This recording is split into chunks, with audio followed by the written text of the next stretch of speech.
Kita bergeser ke Pekalongan, Saudara.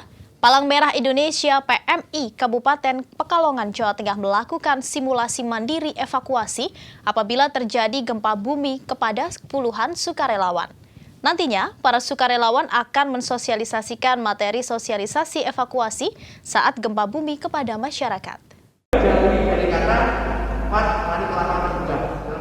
Sekitar 60 orang sukarelawan di Kabupaten Pekalongan dilibatkan dalam simulasi mandiri evakuasi bila sewaktu-waktu terjadi gempa bumi.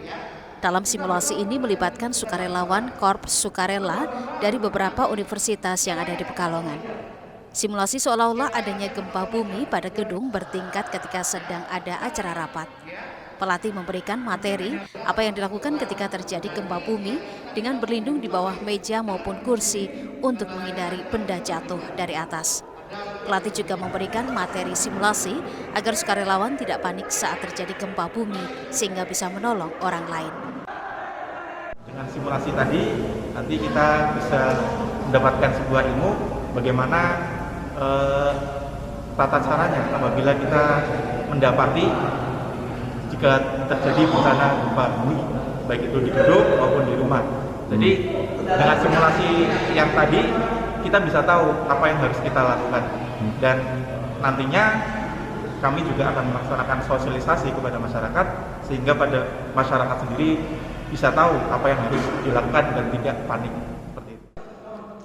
Pelatih PMI Kabupaten Pekalongan Ponco Setio Wijanarko mengatakan simulasi digelar karena Kabupaten Pekalongan juga rawan bencana gempa bumi, banjir, longsor, dan angin kencang. Selain itu juga sebagai edukasi kepada sukarelawan mengenai gempa bumi yang terjadi tanpa memberikan tanda-tanda. Senantiasa tiap waktu berkaitan dengan kesiapsiagaan bencana, menyiapkan masyarakat, utamanya generasi mudanya, utamanya karena di daerah Kabupaten Pekalongan itu rawan bencana, utamanya banjir, longsor, termasuk juga gempa bumi.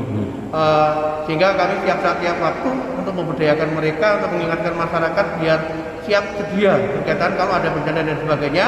Metodenya, kemudian manajemennya, sekaligus kalau ada bencana, bagian mana yang harus dihubungi, siapa yang dihubungi, dan mekanisme kayak apa biar setidak-tidaknya mengurangi risiko yang ada dari bencana tersebut, termasuk korban jiwa, harta benda, dan sebagainya.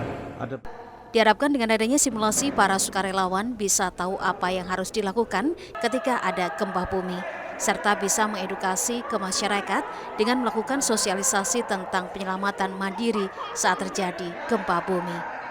Ari Himawan, Kompas TV, Pekalongan, Jawa Tengah.